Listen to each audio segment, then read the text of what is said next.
여러분은 청나라 하면 무엇이 떠오르시나요? 아마도 중국 역사상 가장 광활한 영토, 화려한 궁중문화, 그리고 강건성세라는 눈부신 황금기를 이끌었던 위대한 황제들을 떠올릴 것입니다. 강희제, 옹정제, 걸륭제. 이 세 명의 황제가 통치한 130년은 청나라, 나아가 중국 역사의 정점이었습니다. 하지만 만약 이 모든 영광의 토대를 마련하고 이 거대한 제국이 태동하는 가장 혼란스러운 순간에 그 돛을 붙잡고 방향을 정한 사람이 황제가 아닌 한 명의 여인이었다면 어떨까요? 중국 역사를 통틀어 여성 정치인들은 끊임없이 비판받아 왔습니다. 용기와 대담함, 그리고 통치 능력으로 많은 남성들을 훨씬 능가했던 측천무후조차도 논란과 편견의 대상이 되어왔습니다. 많은 단점이 지적되었지만 예외는 항상 있었습니다. 3명의 황제를 모시고 오랫동안 정치에 적극적으로 참여한 여성들이 있었습니다. 그러나 공식 역사서와 비공식 역사서 모두 그녀에게 큰 존경을 표했습니다. 그녀는 누구였을까요? 우리에게는 낯선 사람이 아닙니다. 바로 청나라의 유명한 황후, 효장문황후입니다.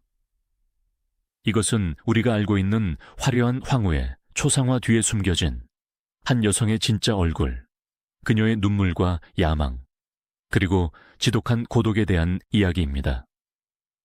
그녀는 어떻게 시동생과의 추문에 휩싸이면서까지 권력을 유지했을까요? 그녀는 왜 남편의 사랑을 그토록 갈구했던 언니의 그늘에 가려져야만 했을까요? 중국 역사상 가장 뛰어난 여성 정치가 중 한 명으로 꼽히는 효장, 그녀의 삶 속으로 지금부터 함께 들어가 보겠습니다.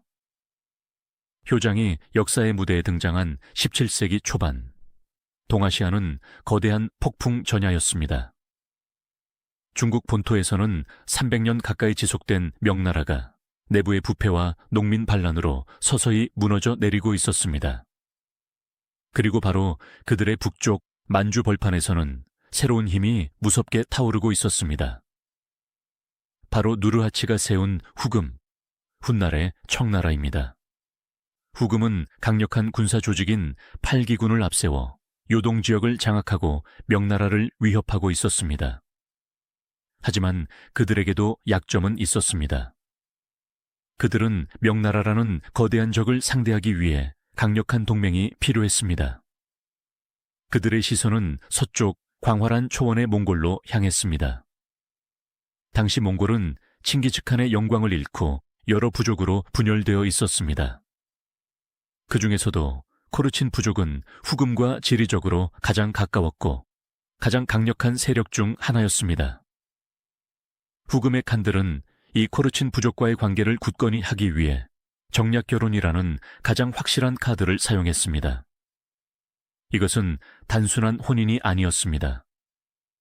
그것은 피로 맺은 군사 동맹이자 미래를 건 거대한 정치적 도박이었습니다. 바로 이 거대한 도박의 한가운데 1613년 코르친 부족의 보르지기트 가문에서 한 소녀가 태어납니다. 그녀의 이름은 부무부타이. 그녀의 혈관 속에는 칭기즈칸의 피가 흐르고 있었습니다. 그녀는 자신이 태어난 순간부터 거대한 정치 게임의 말, 이 될 운명이라는 것을 알았을까요? 그녀가 12살이 되던 해, 그녀의 운명은 결정되었습니다. 그녀는 이미 후금의 칸, 홍타이즈에게 시집간 고모 저절을 따라 자신보다 21살이나 많은 남자인 홍타이즈의 여인이 되기 위해 만주로 떠나야 했습니다. 12살의 어린 나이에 부무부타이는 후금의 수도 심양에 도착합니다. 그녀는 홍타이즈의 여러 아내 중 한 명인 측복진이 되었습니다. 낯선 땅, 낯선 사람들, 그리고 무엇보다 냉담한 남편. 홍타이즈에게 그녀는 사랑하는 여인이라기보다는 코르친 부족과의 동맹을 상징하는 증표에 불과했습니다. 그녀의 결혼 생활은 시작부터 외로웠습니다. 남편 홍타이즈는 그녀를 사랑하는 여인으로 보지 않았습니다. 그녀는 그저 코르친 부족과의 동맹을 상징하는 증표이자 고모인 정실부인 저저의 대용품 같은 존재였습니다. 당시 홍타이지의 가장 큰 고민은 정실부인인 저저가 아들을 낳지 못하는 것이었습니다. 칸의 후계자를 낳는 것은 정실부인의 가장 중요한 임무였고, 특히나 코르친 부족과의 동맹을 공고히 할 몽골의 피를 이은 아들이 절실했습니다. 부무부타이는 바로 그 후계자 생산이라는 임무를 받고 궁에 들어온 것이나 다름없었습니다. 하지만 그녀는 남편의 마음을 사로잡지 못했습니다. 그녀는 조용하고 침착한 성격이었던 것으로 보입니다. 화려하게 자신을 드러내기보다는 이 차가운 궁궐에서 살아남는 법을 묵묵히 관찰하고 학습했습니다. 그녀는 1629년, 1632년, 1633년에 연달아 딸을 낳았습니다. 딸의 탄생은 축하할 일이었지만 홍타이지가 간절히 원하던 아들은 아니었습니다. 그녀의 입지는 점점 좁아져만 갔습니다. 고모인 저저 황후는 아들을 낳지 못해 초조해했고, 부무부타이 역시 딸만 셋을 낳았으니 코르친 부족 출신 여인들의 체면이 말이 아니었습니다. 그런데 1634년 부무부타이의 삶을 송두리째 뒤흔드는 인물이 등장합니다. 바로 그녀의 친언니 하이란주였습니다. 하이란주는 당시 26살이었고 이미 몽골에서 한번 결혼했던 과부였습니다. 어떤 이유에선지 그녀 역시 후금으로 보내졌고 홍타이지의 여인이 되었습니다. 역사는 기묘합니다. 홍타이지는 12살의 어리고 아름다운 부무부타이에게는 눈길조차 주지 않았지만 26살의 과부였던 그녀의 언니 하이란주에게는 첫눈에 그리고 맹목적으로 빠져버렸습니다. 이것은 정략이 아니었습니다. 40대 중반의 노련한 정복자가 처음으로 겪는 진짜 사랑이었습니다. 홍타이지의 총애는 상상을 초월했습니다. 그는 하이란주를 위해 궁궐의 모든 규율을 깨뜨렸습니다. 1636년 홍타이지는 국호를 후금에서 대청으로 바꾸고 칸이 아닌 황제로 즉위합니다. 그는 자신의 여인들에게도 명나라식의 궁과 직위를 하사합니다. 이것이 바로 숭덕 오궁입니다. 부무부타이의 심정은 어땠을까요? 고모는 황후, 언니는 황제의 유일한 사랑, 그리고 자신은 그 둘의 그늘에 가려진 서열 3위의 귀비. 그녀는 이 굴욕적인 현실을 받아들여야 했습니다. 그녀는 언니를 질투했을까요? 아니면 남편을 원망했을까요? 기록은 침묵하지만 그녀는 이 시기에 사랑이라는 감정이 정치판에서 얼마나 무의미한지, 그리고 권력의 본질이 무엇인지를 뼈저리게 깨달았을 것입니다. 그녀는 자신의 감정을 숨기고 더욱 철저하게 자신을 낮추며 때를 기다렸습니다. 1637년 언니 하이란주가 아들을 낳았습니다. 홍타이지는 기뻐 날뛰었습니다. 그는 이 아기에게 제국의 후계자가 될 것이라며 청나라 역사상 전무후무한 대사멸령을 내리고 성대한 잔치를 열었습니다. 사실상 이 아기를 황태자로 공표한 것이나 다름없었습니다. 부무부타이의 세 딸이나 다른 비빈들이 낳은 아들들과는 비교도 안 되는 대우였습니다. 하지만 하늘은 홍타이지의 편이 아니었습니다. 그토록 귀하게 여겼던 하이란주의 아들은 태어난 지 1년도 채 되지 않아 요절하고 맙니다. 그리고 1638년 1월, 바로 그 절망의 순간에 부무부타이, 즉 효장이 아들을 낳았습니다. 그녀의 네 번째 아이이자 첫 번째 아들, 황제의 구남인 복림이었습니다. 이것은 효장에게 찾아온 절호의 기회였습니다. 황제가 그토록 원하던 아들이었고 황제의 총애를 받던 언니의 아들은 죽었습니다. 이제 자신의 아들 복림이 주목받을 차례라고 생각했을 것입니다. 하지만 홍타이지의 마음은 이미 하이란주의 죽은 아들과 그 슬픔에 잠긴 하이란주에게만 향해 있었습니다. 아들 복림의 탄생은 그에게 큰 기쁨을 주지 못했습니다. 효장은 다시 한번 좌절해야 했습니다. 아들을 낳았음에도 불구하고 그녀는 여전히 남편의 관심 밖에 있었습니다. 비극은 여기서 끝나지 않았습니다. 1641년 아들을 잃은 슬픔에서 헤어나오지 못하던 언니 하이란주가 33살의 나이로 세상을 떠납니다. 이때 홍타이즈는 명나라와의 운명을 건 송산 전투를 지휘하고 있었습니다. 그는 하이란주가 위독하다는 소식을 듣고 이 중요한 전투 현장을 내팽개치고 수도 심양으로 미친 듯이 달려왔습니다. 하지만 그가 도착했을 때 하이란주는 이미 숨을 거둔 뒤였습니다. 홍타이즈는 완전히 무너졌습니다. 그는 사랑하는 여인의 관을 붙잡고 그대가 나를 버리고 갔는가 라며 통곡하다가 실신했습니다. 그는 그녀에게 민해공화 원비라는 어마어마한 시호를 내리고 그녀의 장례를 황후의 장례보다 더 성대하게 치렀습니다. 그는 식음을 전폐했고 신하들이 전쟁터로 돌아가시라고 간청해도 듣지 않았습니다. 그의 건강은 이 시점부터 급격하게 무너지기 시작했습니다. 효장은 이 모든 과정을 어떤 심정으로 지켜보았을까요?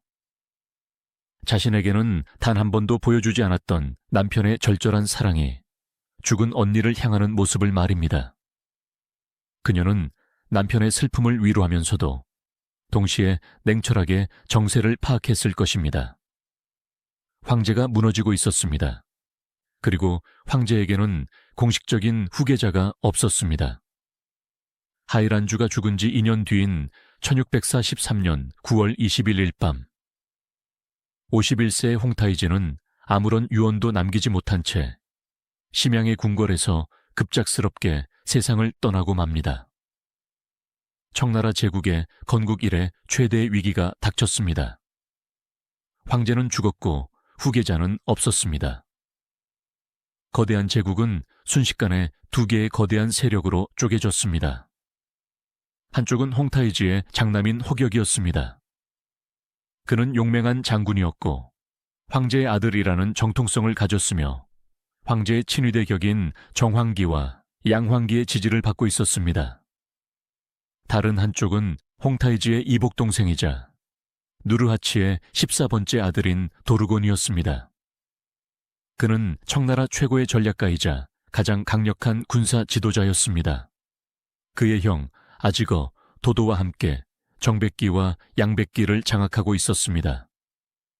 그는 명나라와의 전쟁에서 혁혁한 공을 세웠고 많은 이들의 존경과 두려움을 동시에 받고 있었습니다. 두 세력은 황제의 관 앞에서 금방이라도 칼을 뽑을 듯이 대치했습니다. 만약 여기서 내전이 일어난다면 갓 세워진 청나라는 그대로 공중분해되고 남쪽의 명나라에게 방역의 기회를 주게 될 것이 뻔했습니다. 모든 대신들과 장군들이 숨을 죽였습니다. 바로 그때 이 피비린내 나는 권력투쟁의 한복판으로 한 여인이 걸어 들어옵니다. 그녀는 30살의 과부, 귀비 부무부타이였습니다. 그녀에게는 호격과 같은 군공도 도르곤과 같은 군대도 없었습니다. 그녀가 가진 것이라고는 단 하나, 6살짜리 아들 복림과 칭기즈칸의 후예다운 냉철한 정치적 감각뿐이었습니다. 그녀는 이 절체절명의 순간 자신의 아들 복림과 자신을 지켜줄 유일한 동아줄을 찾아 나섭니다. 그녀의 시선이 향한 곳은 바로 가장 위험한 야심가이자 자신의 시동생인 도르곤이었습니다. 여기서부터 청나라 역사상 가장 미스터리하고 가장 치명적인 스캔들의 막이 오릅니다. 30살의 아름다운 미망인 부무부타이는 아들의 왕좌를 위해 31살의 야심만만한 시동생 도르곤과 어떤 거래를 했던 것일까요? 기록에 따르면 부무부타이는 자신과 같은 코르친 몽골 출신이자 황제의 친위대인 양황기의 일부 장수들을 비밀리에 포섭했습니다. 그들은 호격의 강력한 라이벌이었던 도르곤 역시 견제했습니다. 부무부타이는 이 상황을 정확히 꿰뚫어 보았습니다. 그녀는 아마도 도르곤을 단독으로 만났을 것입니다. 그녀는 도르곤에게 이렇게 말했을지도 모릅니다. 당신이 황제가 되려 한다면 호격이 가만히 있지 않을 것이고 내전이 일어날 것입니다. 호격이 황제가 된다면 당신의 목숨이 가장 먼저 위태로워질 것입니다. 하지만 만약 나의 6살짜리 아들 복림을 황제로 옹립한다면 어떻습니까? 호격은 황제의 아들이 즉위한다는 명분을 거역할 수 없을 것입니다. 그리고 당신은 어린 황제를 대신해 제국의 모든 권력을 쥘 수 있습니다. 섭정왕이 되는 것입니다. 이것은 도르곤에게 거부할 수 없는 제안이었습니다. 당장 내전의 위험을 무릅쓰고 황제가 되기보다는 어린 조카를 허수아비로 앉혀놓고 모든 실권을 장악하는 것이 훨씬 안전하고 영리한 방법이었습니다. 며칠 뒤 청나라의 운명을 결정할 귀족 회의가 열렸습니다. 호격파와 도르곤파가 팽팽하게 맞선 가운데 도르곤이 먼저 입을 열었습니다. 나는 황제가 될 생각이 없다. 하지만 호격 역시 황제가 되어서는 안 된다. 그리고 그는 효장의 각본대로 선왕의 9번째 아들인 복림을 황제로 옹립하고 나와 선왕의 조카인 지르갈랑이 좌우 섭정왕이 되어 황제를 보필하자고 제안했습니다. 이것은 그야말로 신의 한 수였습니다. 호격파는 황제의 아들이 즉위한다는 명분을 얻었고 도르곤파는 섭정이라는 실리를 챙겼습니다. 내전은 피했고 제국은 안정을 되찾았습니다. 1643년 10월 8일 6살의 복림이 용상에 오릅니다. 그가 바로 청나라의 3대 황제 순치제입니다. 그리고 그의 어머니 부무부 타인은 성모 황태후, 즉 효장 황태후가 되어 자금성의 새로운 주인이 되었습니다. 그녀는 웃었을까요? 그녀는 마침내 승리했습니다. 자신을 무시했던 남편의 제국을 이제 그녀의 아들이 통치하게 되었습니다. 하지만 이것은 승리의 끝이 아니었습니다. 그것은 도르곤이라는 더 거대하고 위험한 호랑이의 등에 올라탄 아슬아슬한 질주의 시작에 불과했습니다. 1643년 가을 6살 순치제가 즉위하고 30세 효장 황태후가 뒤를 바쳤으며 31세 섭정왕 도르곤이 실권을 잡았다. 이 불안한 권력 삼각형이 청의 운명을 좌우했다. 효장은 자신이 호랑이를 궁에 들였다는 걸 알았다. 도르곤은 공동섭정 지르갈랑을 밀어내 권력을 독점하고 황제가 되지 못한 불만을 드러내며 아들의 옥좌를 위협했다. 1644년 이자성이 베이징을 함락하고 숭정제가 경산에서 자결하면서 명이 붕괴했다. 도르곤은 이를 기회로 봤지만 산해관과 오삼계가 가로막았다. 그는 역적을 토벌해 숭정제의 원수를 갚자며 오삼계를 설득했고 오삼계는 관문을 열었다. 청팔기군과 오삼계의 명군은 이자성을 격파하고 1644년 6월 무혈로 베이징에 입성했다. 도르곤은 복수자에서 중원의 새 주인으로 변했고 순치제와 효장을 베이징으로 부르게 했다. 1644년 10월 두 사람은 자금성에 들어갔지만 그 권세는 도르곤이 안겨준 것과 다름없어 효장의 불안은 깊어졌다. 이후 도르곤의 권력은 제동 없이 치솟았다. 그는 어린 황제를 대신해 국정을 전담하고 정적을 숙청했다. 최대 희생자는 홍타이지의 장남 호격으로 공을 빼앗기고 반역죄를 뒤집어 쓴 채 1648년 옥중에서 죽었다. 효장은 무력했고 그의 어린 딸만 거두어 길렀다. 1648년 말 도르곤은 칭호를 황숙부 섭정왕에서 황부 섭정왕으로 바꾸며 태후가 시동생에게 하가했다는 초대형 논란을 촉발했다. 이를 뒷받침하는 근거로 황부 칭호, 만주의 수개원 풍습, 태후전을 드나들었다는 야사, 훗날 순치제의 깊은 원한 등이 거론된다. 두 사람이 실제 결혼했다면 개인적 매력과 정치적 계산이 겹쳤을 수 있다.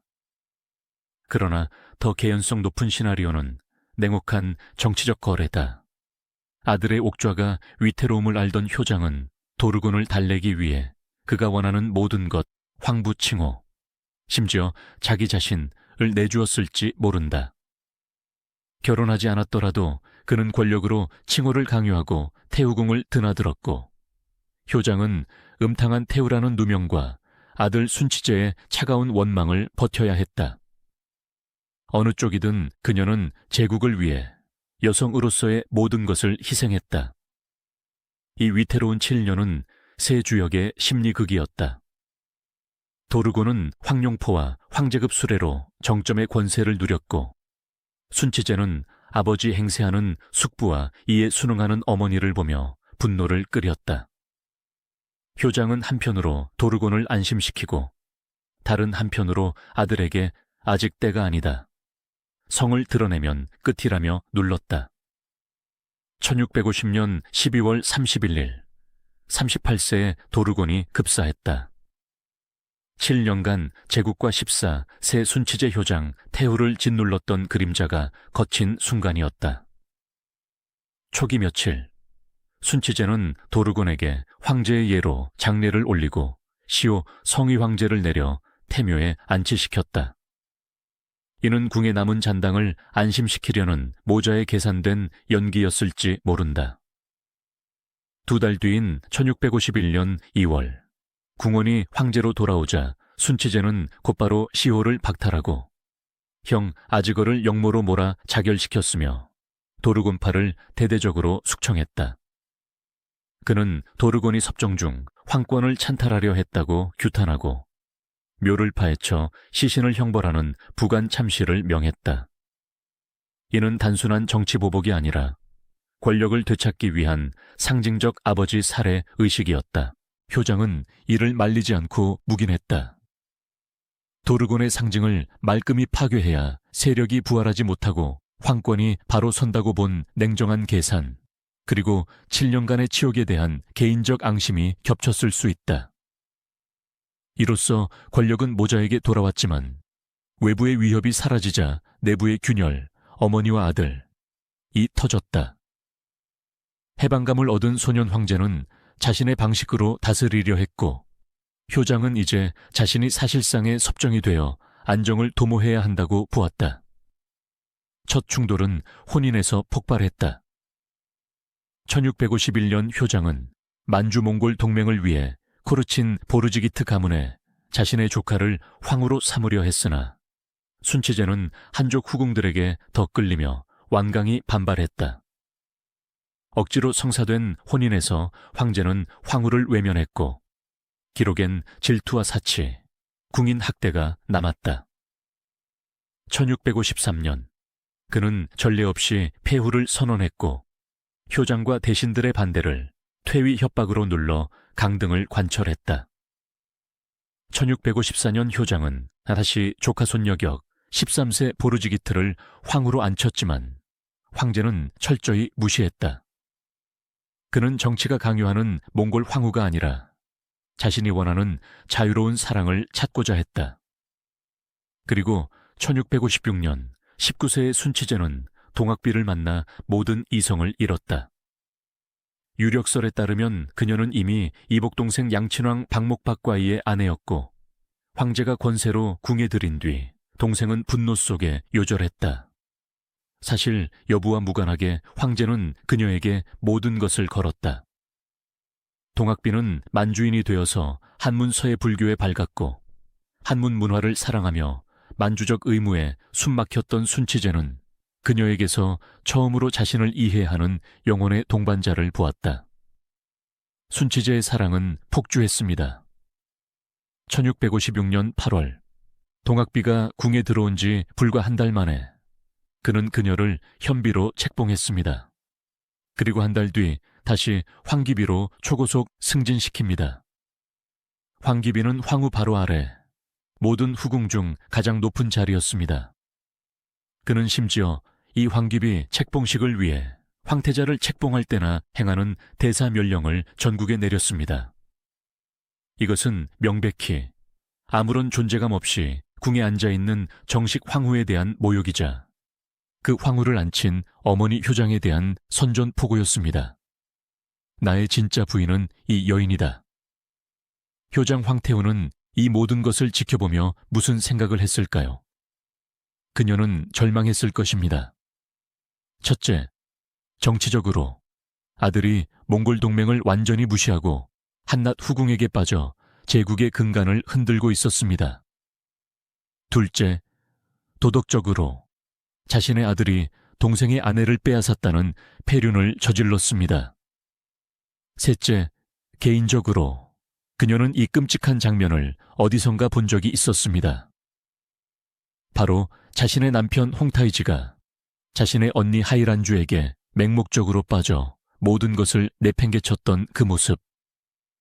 역사가 잔인하게 반복되고 있었습니다. 그때는 남편이, 이제는 아들이 자신을 또다시 비참한 구경꾼으로 만들고 있었습니다. 효장은 아들을 막으려 했습니다. 황제, 제발 이성을 찾으시오. 그 여인은 제국의 재앙이 될 것이오. 하지만 순치제는 듣지 않았습니다. 그는 어머니의 충고를 간섭과 질투로 받아들였습니다. 그는 동학비와 함께 불경을 논하고 시를 지으며 자신들만의 세계로 깊이 빠져들었습니다. 그는 심지어 황제의 의무마저 내팽개치기 시작했습니다.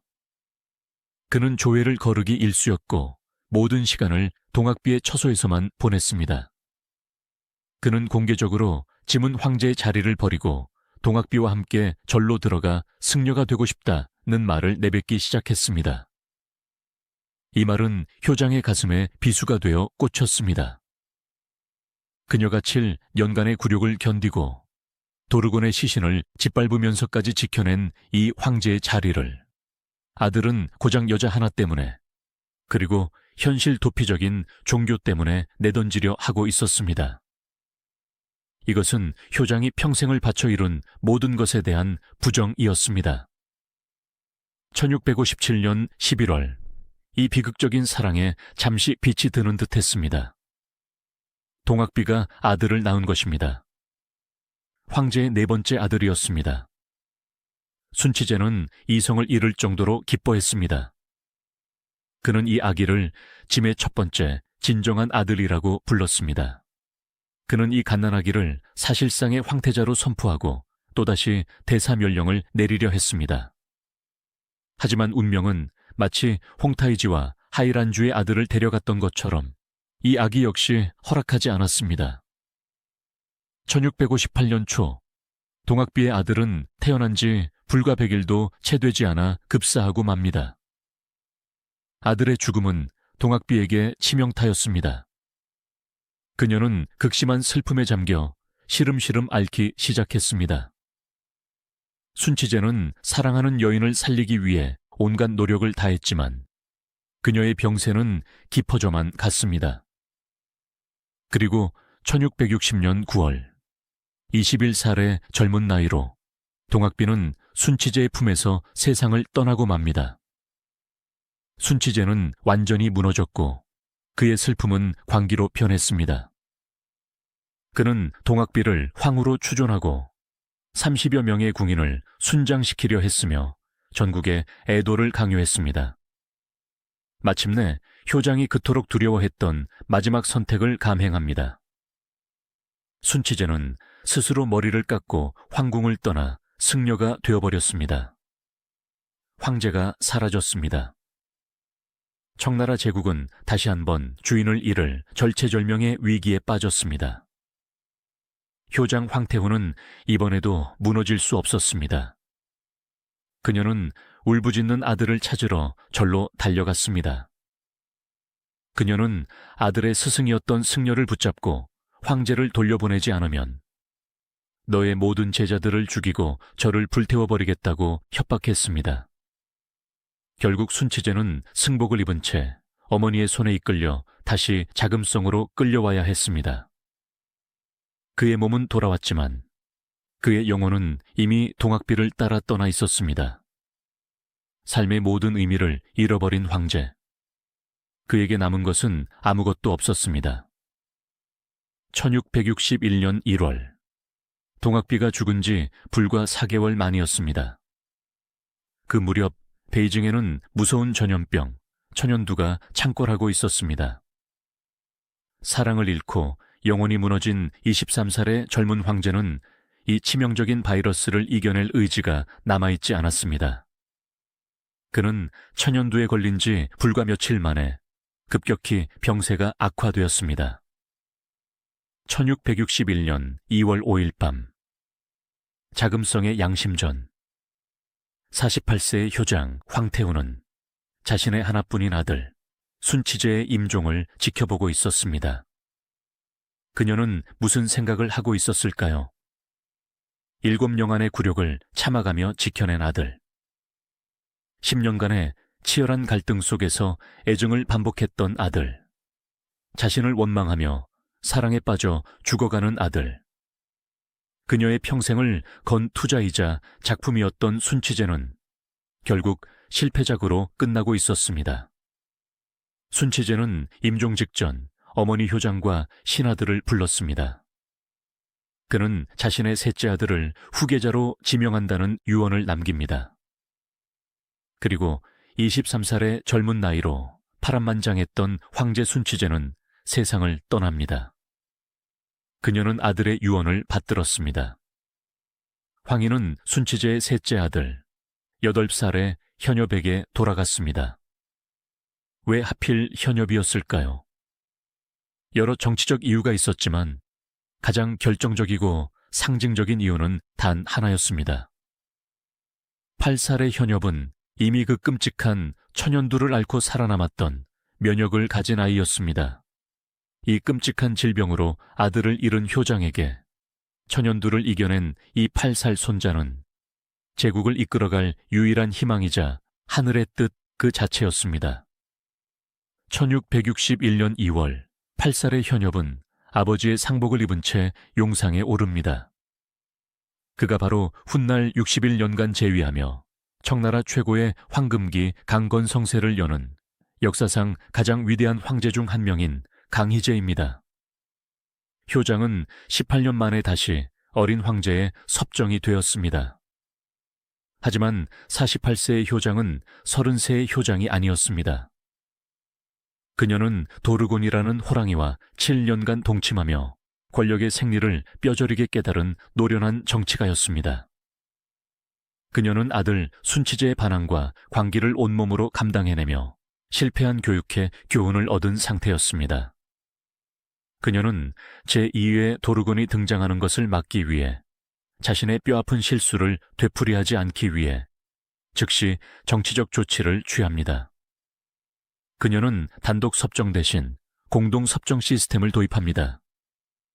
그녀는 만주족의 원로 대신 사명을 지명하여 어린 황제를 공동으로 보좌하게 했습니다.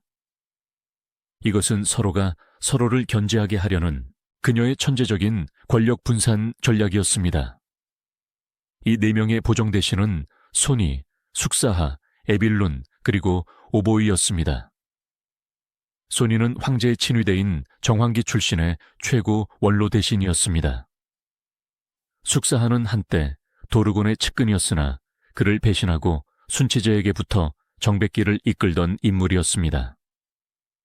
에빌룬은 명문가 출신이었지만 우유부단했습니다. 그리고 오보이. 그는 4명의 대신 중 서열은 가장 낮았지만 가장 큰 야심과 가장 강력한 군사력을 쥐고 있었습니다. 그는 양왕기 출신으로 홍타이지 시절부터 수많은 전쟁터를 누비며 만주 제1의 용사라 불렸던 인물이었습니다. 그는 오직 힘만을 숭배하는 거칠고 오만한 군인이었습니다.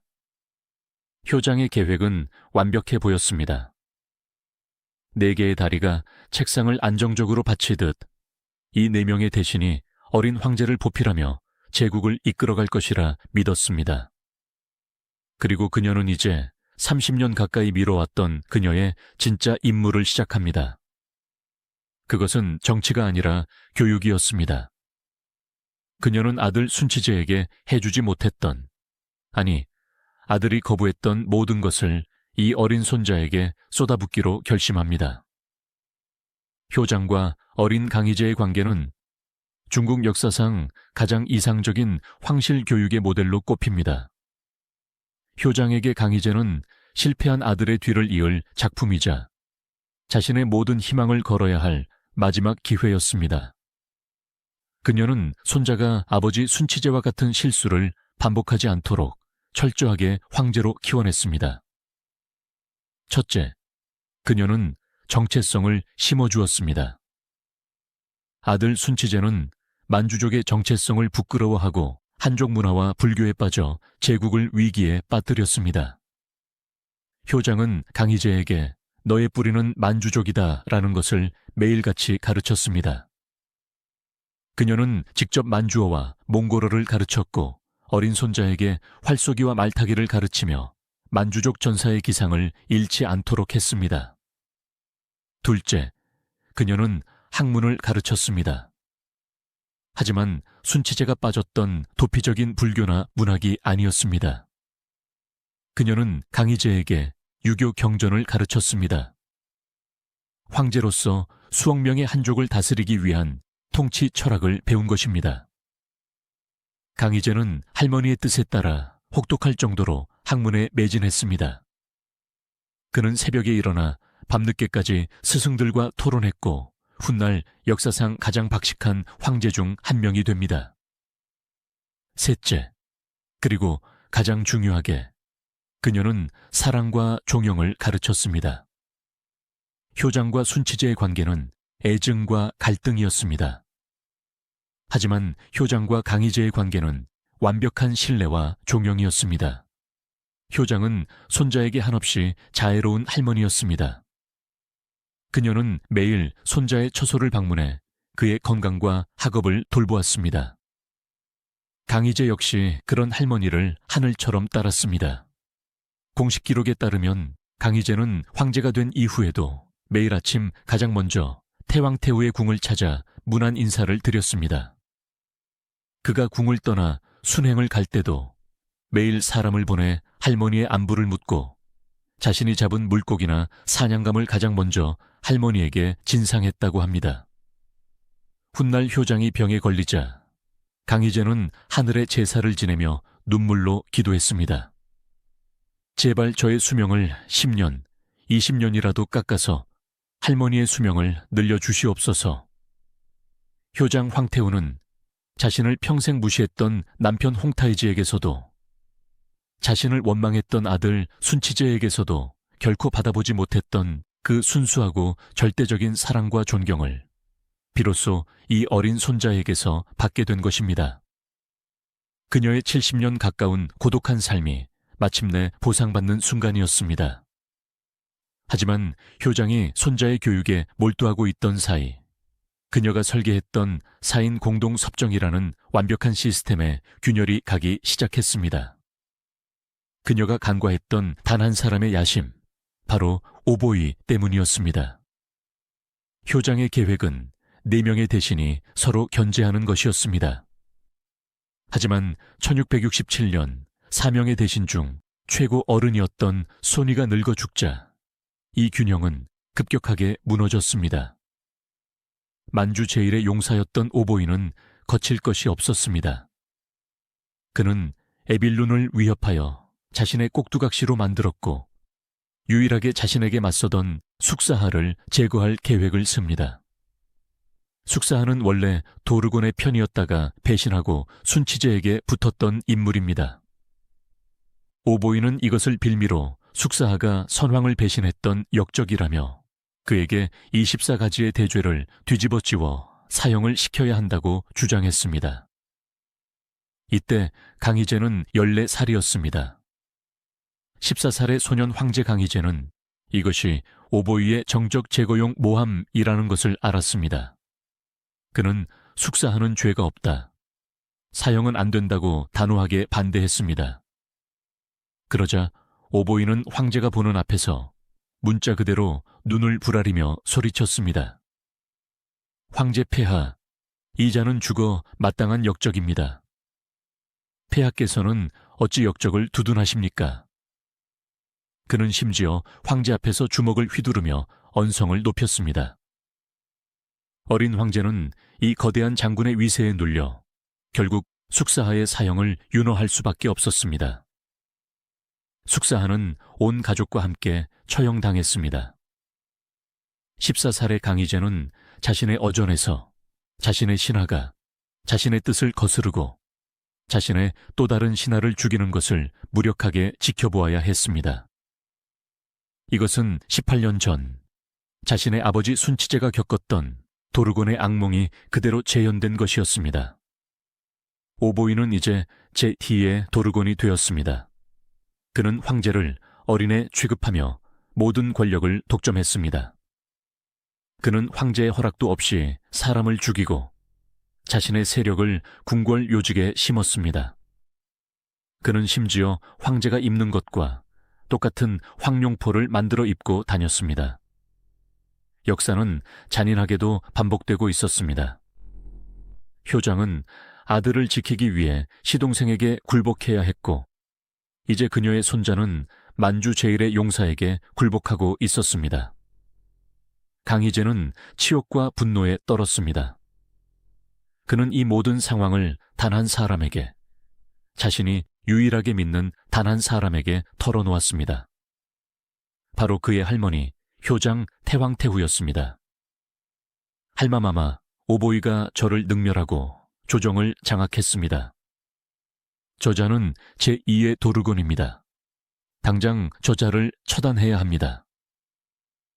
14살 소년 황제의 분노에 찬 외침에 50대 중반의 노련한 정치가 효장은 어떻게 답했을까요? 그녀는 손자를 말리지 않았습니다. 그렇다고 당장 군대를 동원하지도 않았습니다. 그녀는 아들 순치제가 실패했던 이유, 그리고 도르곤이 몰락했던 이유를 정확히 알고 있었습니다. 그녀는 손자의 어깨를 잡고 아마도 이렇게 말했을 것입니다. 황제, 분노는 힘이 있을 때라야 의미가 있는 것이다. 오보이는 만주 제일의 용사다. 그는 지금 궁원을 장악하고 있고 궁궐은 모두 그의 사람들이다. 지금 네가 그를 치료한다면 너는 너의 아버지가 도르곤에게 당했던 것처럼 혹은 호격이 도르곤에게 당했던 것처럼 그 자리에서 폐위될 것이다.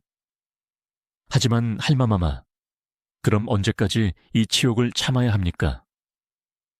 효장이 손자에게 가르친 것은 힘이 아니라 때를 기다리는 인내였습니다.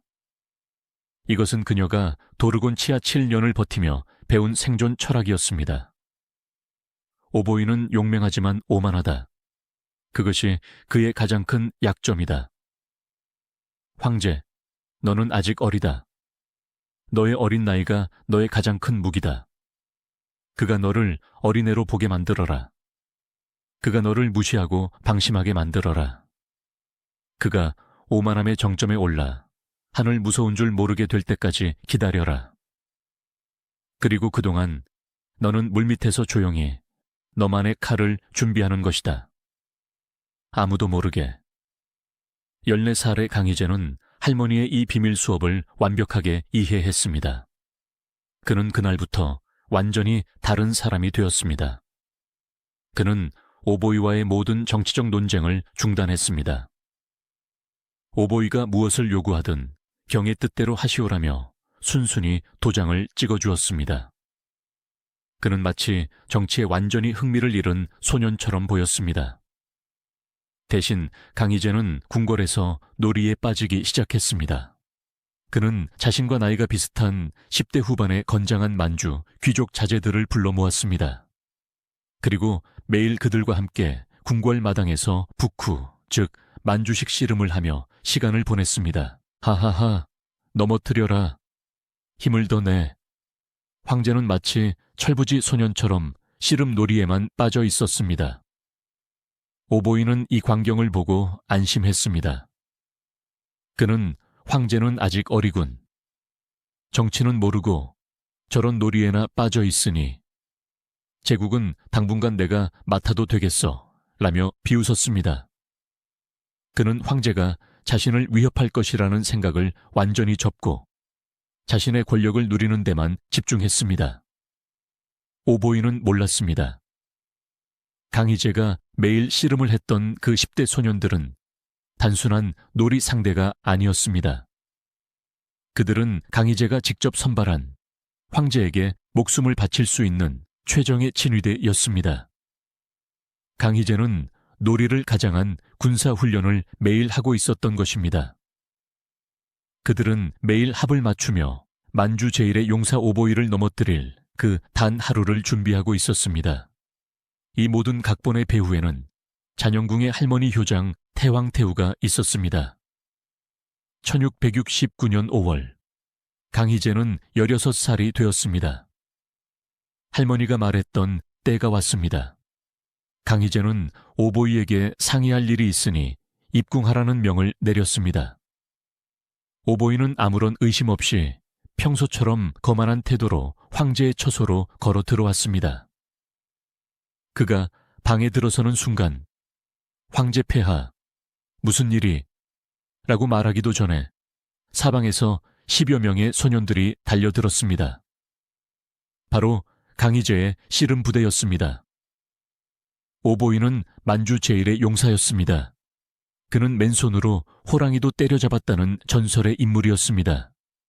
그는 자신에게 달려드는 어린애들을 뿌리치며 격렬하게 저항했습니다. 하지만 이것은 1대 1의 싸움이 아니었습니다. 소년들은 2년간 합을 맞춘 대로 한 명은 팔을, 한 명은 다리를, 한 명은 목을 잡고 동시에 그를 덮쳤습니다. 수적 우위를 이기지 못한 오보이는 결국 그 어린애들의 손에 붙잡혀 바닥에 내동댕이 쳐졌습니다. 이 모든 광경을 16살의 황제 강희제는 옥좌에 앉아 조용히 그리고 차갑게 지켜보고 있었습니다.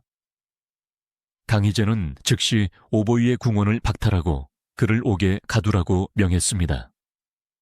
그리고 그 자리에서 오보이가 그동안 저지른 30가지의 대죄를 조목조목 발표했습니다. 황제를 능멸한 죄, 신하를 멋대로 죽인 죄, 황실의 재산을 빼돌린 죄. 강희제는 오보이의 모든 측근들을 숙청하고 단 며칠 만에 조정을 완전히 장악했습니다.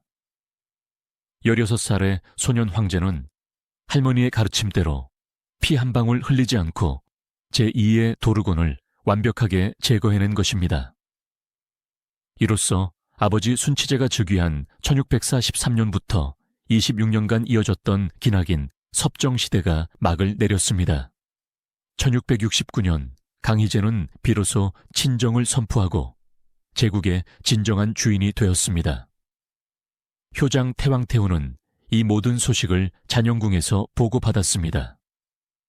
그녀는 12살에 궁에 들어와 남편의 냉대, 언니의 그늘, 시동생의 굴욕, 아들의 반항을 모두 겪어냈습니다.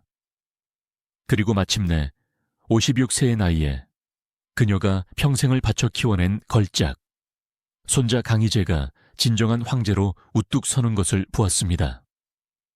그녀의 임무는 이제 정말 끝난 것처럼 보였습니다. 그녀는 이제 손자가 이끌어갈 태평성대를 지켜보며 여생을 편히 즐기기만 하면 되었습니다. 하지만 운명은 이 위대한 여인에게 마지막 시련을 하나 더 준비해두고 있었습니다. 강희제가 오보이를 제거한 지 불과 4년 뒤 청나라 제국은 건국 이래 가장 거대한 내전, 제국을 절반으로 쪼개버릴 뻔했던 3번의 난에 휩싸입니다. 그리고 이 절체절명의 위기 속에서 노년의 효장은 다시 한번 무너져가는 손자를 붙잡고 제국을 구하기 위해 마지막 불꽃을 태워야 했습니다.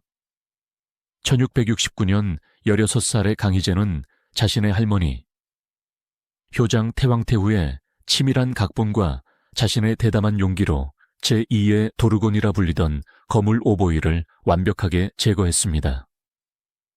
26년간 지속되었던 길고 길었던 섭정시대가 마침내 막을 내렸습니다. 이제 청나라 제국은 그리고 8살에 즉위했던 소년 황제는 명실상부한 친정의 시대를 맞이했습니다. 효장은 마침내 한숨을 돌렸습니다.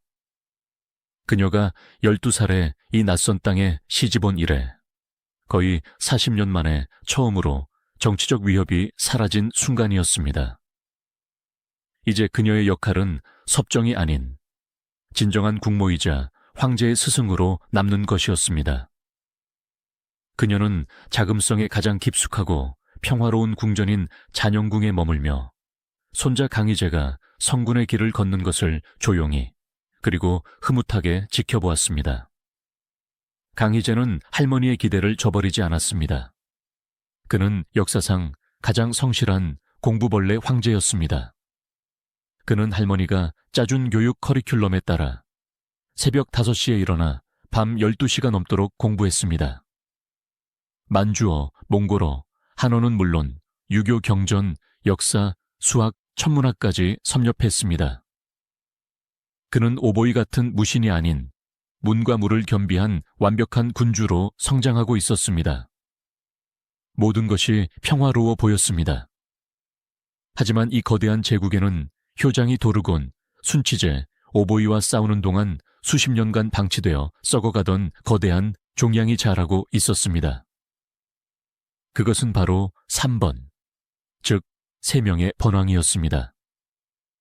1614년 산해관을 열었던 오삼계를 필두로 한 이 3명의 번왕들은 중국 남부에서 자신만의 군대와 세금을 거두며 황제처럼 군림했습니다. 그들은 청나라 전체 예산의 거의 절반을 빨아먹으며 성장하는 언제 터질지 모르는 시한폭탄이었습니다. 효장은 발등에 불을 끄느라 이들을 손댈 여유가 없었습니다. 하지만 오보이를 쓰러뜨린 20살의 강희제는 달랐습니다. 1613년 그는 제국의 운명을 건 거대한 도박을 선포합니다. 3번을 철폐하라.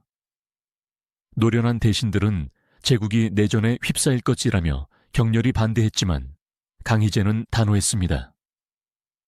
효장 역시 이 문제가 청나라의 미래에 가장 큰 위협임을 알기에 손자의 결단을 지지했지만 그 대가가 얼마나 끔찍할지 60년의 정치 경험으로 직감하고 있었습니다. 1613년 11월 예상대로 최악의 시나리오가 현실이 되었습니다. 오삼계가 청나라 오랑캐를 몰아내고 명나라를 부흥시킨다는 기치를 들고 반란을 일으키자 나머지 번왕들까지 연달아 합세했습니다. 순식간에 장강 이남의 중국 대륙 절반이 청나라의 반기를 들었습니다. 3번의 난, 8년간 지속될 청나라 건국 이래 최대의 내전이 시작되었습니다. 20살의 천재 황제 강희제는 그의 인생에서 처음으로 실패라는 것을 맛보았습니다. 그의 자신감 넘쳤던 철번 결정은 제국을 멸망 직전으로 몰아넣은 최악의 실수가 되어 돌아왔습니다. 전쟁 초기 북방의 팔기군은 남쪽의 노련한 반란군에게 속수무책으로 무너졌습니다. 매일같이 베이징의 자금성으로는 끔찍한 패전보만이 날아들었습니다. 제국의 절반이 순식간에 사라졌고 막대한 전쟁 비용을 감당하지 못해 제국의 국고가 바닥을 드러냈습니다. 바로 그때 베이징의 궁궐 안에서 강희제를 가장 고통스럽게 하는 목소리가 터져 나오기 시작했습니다. 바로 만주족 원로 귀족들이었습니다. 폐하, 이 모든 것을 버리고 우리의 고향 만주로 돌아가십시다. 산해관을 다시 걸어 잠그고 우리의 땅 심양으로 돌아가면 오삼계도 우릴 쫓아오지 못할 것입니다. 퇴각, 만주로의 후퇴. 20대 초반의 황제 강희제는 이 절망 속에서 흔들리기 시작했습니다. 그의 제국이, 그의 신념이, 그의 모든 것이 무너져 내리던 바로 그 순간 60세의 노파, 효장 태왕태후가 손자의 앞을 가로막았습니다. 그녀는 공포에 질린 손자와 짐을 싸려던 만주 귀족들을 향해 선언했습니다. 어딜 가려 하는가? 만주로 돌아가자고. 우리의 고향? 30년 전 우리가 산해관을 넘어왔을 때 우리의 운명은 결정되었다. 이곳 베이징이, 이 자금성이, 이 중원 대륙 전체가 이제 우리의 땅이다. 그녀는 흔들리는 강희제의 두 눈을 똑바로 바라보았습니다.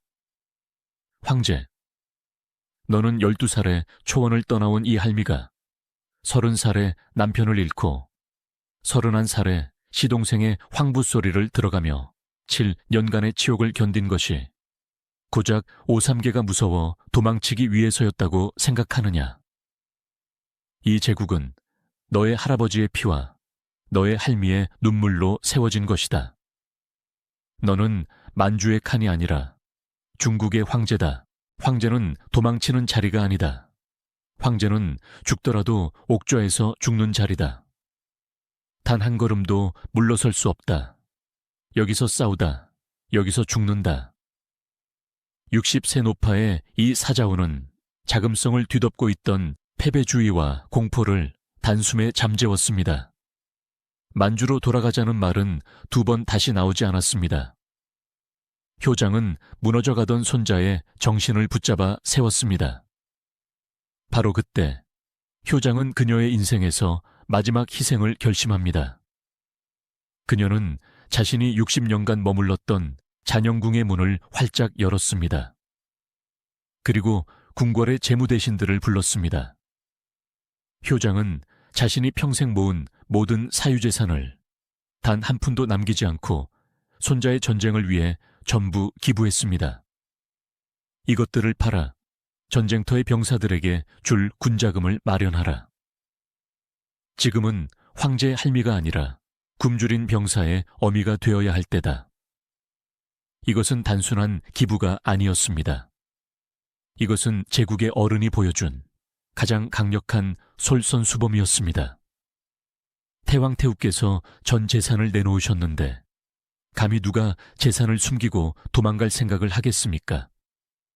황후와 비빈들, 만주 귀족들과 대신들이 자신들의 재산을 경쟁적으로 내놓았습니다. 효장의 희생은 텅 비었던 제국의 국고를 다시 채웠을 뿐만 아니라 반드시 이겨야 한다는 제국 전체의 결의를 하나로 묶어내는 기폭제가 되었습니다. 할머니의 절대적인 지지, 그리고 그녀가 마련해준 막대한 실탄을 손에 쥔 강희제는 다시 태어났습니다. 그는 냉철하고 결단력 있는 전쟁 지도자가 되었습니다. 전쟁은 길고 참혹했습니다. 8년이나 이어졌습니다. 하지만 청나라는 버텨냈습니다. 효장이 후방을 굳건히 지키는 동안 강희제는 전방에서 자신의 천재적인 전략을 유감없이 발휘했습니다. 마침내 1681년 오삼계의 손자 오세번이 자결하고 나머지 반란군이 모두 소탕되었습니다. 8년간의 기나긴 내전, 3번의 난은 청나라의 완벽한 승리로 막을 내렸습니다. 이 승리는 1614년 베이징 입성보다 더 중요한 의미를 가졌습니다. 청나라는 비로소 만리장성 이남의 중국 대륙 전체를 진정으로 통일했습니다. 제국을 위협했던 종양은 사라졌고 강희제는 중국 역사상 가장 위대한 황제 중 한 명으로 우뚝 서게 되었습니다. 1681년 자금성에는 승리의 축포가 울려 퍼졌습니다. 28살의 황제 강희제는 할머니 효장의 잔영궁으로 달려갔습니다. 그는 이제 할머니의 도움이 필요 없는 완벽하게 성장한 성군이 되어 있었습니다. 68세의 효장 태왕태후는 승전보를 가져온 손자를 말없이 안아주었습니다. 그녀의 임무는 이제 정말로 완전히 끝났습니다. 12살에 몽골 초원을 떠나 남편의 냉대, 시동생의 굴욕, 아들의 반항, 권신의 위협, 그리고 제국을 뒤흔든 내전까지 그녀의 인생을 휘몰아쳤던 모든 폭풍이 마침내 잔잔해졌습니다. 그녀는 그녀의 손자를 통해 완벽한 제국이라는 자신의 평생의 꿈을 완성시켰습니다. 그녀는 3번의 난 이후 정치에서 완전히 손을 뗐습니다. 그녀는 이제 자금성의 가장 큰 어른, 모든 이의 존경을 받는 할머니로서 손자 강희제가 이룩한 태평성대를 조용히 지켜보았습니다. 그녀의 마지막 6년은 그녀의 75년 인생에서 유일하게 평화롭고 행복한 시간이었습니다. 그녀는 남편도 아들도 아닌 자신이 평생을 바쳐 키워낸 손자의 지극한 효도를 받으며 비로소 한 여성으로서의 평안을 누렸습니다. 시간은 흘러 1687년 겨울, 이 위대한 여인 칭기즈칸의 후예이자 청나라의 실질적인 건국자였던 효장에게도 마지막 순간이 다가오고 있었습니다. 그녀는 75세의 나이로 병상에 눕게 됩니다. 그녀는 자신이 이룩한 모든 것을 만족스럽게 바라보며 마지막 숨을 준비하고 있었습니다. 그런데 그녀는 죽음을 앞두고 강희제에게 아주 기묘하고도 슬픈 유언을 남깁니다. 이 유언은 그녀가 75년 평생 그 누구에게도 말하지 않았던 그녀의 가슴 가장 깊은 곳에 남아있던 단 하나의 상처를 드러내는 것이었습니다. 그녀의 모든 임무가 끝났습니다. 이제 그녀에게는 75년 인생 처음으로 찾아온 평화로운 노년과 손자 강희제의 지극한 효도만이 남았습니다. 하지만 그녀는 이 모든 영광의 정점에서 75년의 파란만장한 생을 마감하며 청나라 황실 전체를 뒤흔든 충격적이고도 슬픈 유언을 남깁니다. 나는 남편 곁에 묻히고 싶지 않다. 1681년 3번의 난이 청나라의 승리로 끝나며 28살의 황제 강희제는 진정한 통일군주로 우뚝 섰습니다. 이로써 12살의 시집온 이래 남편의 냉대, 시동생의 굴욕, 아들의 반항, 권신의 위협, 그리고 제국을 뒤흔든 내전까지 이겨낸 효장의 56년간의 임무는 완전히 끝났습니다. 그리고 그녀는 평생 갈구했던 사랑을 받았습니다. 강희제가 할머니에게 바친 효는 역사상 유례가 없을 정도였습니다. 그는 매일 문안을 드리고 순행 중에도 진귀한 음식을 가장 먼저 할머니에게 보냈으며 1608 13년에는 고향 심양 순행에 할머니를 직접 부축하고 모시며 40년 전 그녀가 장비로서 받았던 서름을 씻어주었습니다. 1608 17년 겨울 75세의 효장이 병상에 눕자 34살의 황제 강희제는 청천벽력 같은 소식을 들었습니다. 그에게 할머니는 어머니이자 수호신이었으며 제국의 기둥이었습니다. 강희제는 모든 정무를 중단하고 침식을 잊은 채 직접 할머니를 간병했습니다.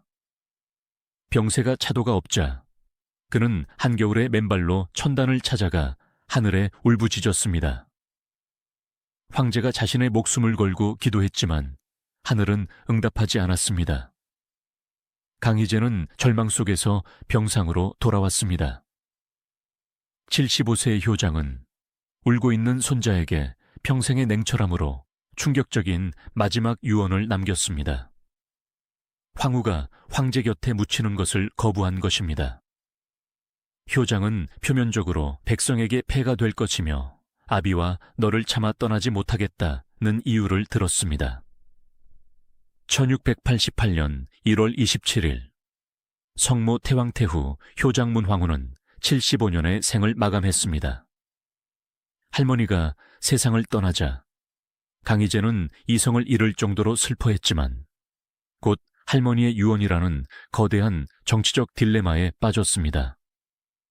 유언을 어기면 불효가 되고 유언을 따르면 법도를 어기게 되기 때문입니다. 효장은 왜 남편 곁을 거부했을까요? 공식적인 이유는 그녀가 말했듯 아들 순치제와 손자 강희제 곁에 머물고 싶었기 때문입니다. 혹은 도르곤 스캔들로 인해 스스로 순결을 잃었다고 생각하여 죽어서 남편을 볼 면목이 없었기 때문이라는 해석도 있습니다. 하지만 가장 깊은 이유는 어쩌면 75년 만에 태왕태후가 아닌 한 명의 여성 부무부 타이로 돌아간 것일지도 모릅니다. 그녀는 평생 자신을 사랑하지 않았던 남편, 그리고 그가 사랑했던 언니의 곁에서 영원히 잠들고 싶지 않았던 것입니다. 나는 당신의 여자로 기억되고 싶지 않다. 나는 내 손자의 할머니로, 내 아들의 어머니로 기억되고 싶다.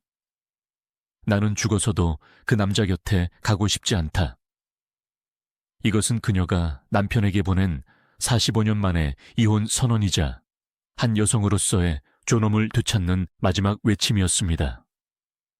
강희재는 이 모든 복잡한 심경을 이해하고 기묘한 타협안을 냅니다. 그는 할머니의 관을 심양으로 보내지도 아버지 능에 합장하지도 않았습니다. 대신 순치제의 능 옆에 자만봉전이라는 정학을 짓고 관을 임시로 모셨습니다. 이 임시 상태는 수십 년간 이어졌고 훗날 아들 옹정제대에 가서야 정식 능으로 개축됩니다. 그리하여 효장문황후는 남편과 분리된 소설응에 홀로 잠들게 되었습니다. 오늘날 우리는 중국 역사 드라마에서 화려한 옷을 입고 암투를 벌이는 후궁들의 모습을 자주 봅니다. 하지만 효장의 이야기는 단순한 궁중 암투가 아닙니다. 그것은 한 여성이 격동의 시대 한복판에서 자신의 운명을 개척하고 거대한 제국을 지키기 위해 모든 것을 걸었던 위대한 서사시입니다. 그녀는 남편의 사랑을 받지 못했지만 300년 제국의 존경을 받았습니다. 그녀는 아들을 잃었지만 역사상 가장 위대한 황제를 손자로 얻었습니다. 권력의 정점에서 가장 외로웠던 여인. 무너져가는 제국을 자신의 두 어깨로 떠받쳤던 강인한 어머니. 효장문황후 부무부 타이. 그녀는 우리에게 진정한 리더십이란 화려한 왕관이 아니라 보이지 않는 곳에서의 묵묵한 인내와 희생임을 보여주고 있습니다. 그녀가 남긴 유산은 자금성의 화려한 궁전이 아니라 그녀의 손자가 이룩한 태평성대, 바로 강이라는 이름 그 자체에 새겨져 있습니다.